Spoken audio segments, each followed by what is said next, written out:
অনেক ডায়েটিশিয়ানও লেখেন ডায়েট চার্টের সঙ্গে একটা সাপ্লিমেন্ট। আমি সেই সাপ্লিমেন্টে বিশ্বাস করি না। আরেকটা জিনিসে আমি বিশ্বাস করি না, সেটা হচ্ছে লো প্রোটিন সাপ্লিমেন্ট।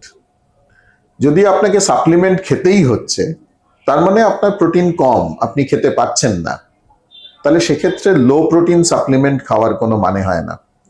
যদিও এই ফর্মুলা ডায়েটগুলোর মধ্যেও যারাই বার করেছে তারা লো প্রোটিন হাই প্রোটিন দু ধরনের বার করেছে। রেনাল ডায়ালিসিস আলাদা আলাদা বার করেছে। রেনালে প্রোটিন কম থাকে, ডায়ালিসিসে প্রোটিন বেশি থাকে।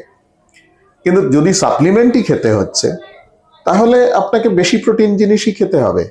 আপনি কম প্রোটিন খাবেন কেন? আমি বলি সেটা হচ্ছে যে সাধারণত একবার শুরুতে ডায়েটিশিয়ানের কাছে আমরা যেতে বলি, যখন একদম প্রথম কিডনি রোগ ধরা পড়লো, তখন তো অত কিছু রেস্ট্রিকশন থাকে না। তারপরে যখন পটাশিয়াম বাড়তে শুরু করলো, তখন আমরা আরেকবার ডায়েটিশিয়ানের কাছে যেতে বলি, কারণ তখন এই লো পটাশিয়াম ডায়েট গুলোয় আসতে হয়। তারপরেও যদি আপনার মনে হয় যে you can't live on this diet, এইরকম খাবার খেয়ে বাঁচা সম্ভব নয়, তাহলে আমার সাজেশন হবে ডাক্তারের পরামর্শের থেকে বেশি ইম্পর্টেন্ট হচ্ছে ডায়েটিশিয়ানের পরামর্শ।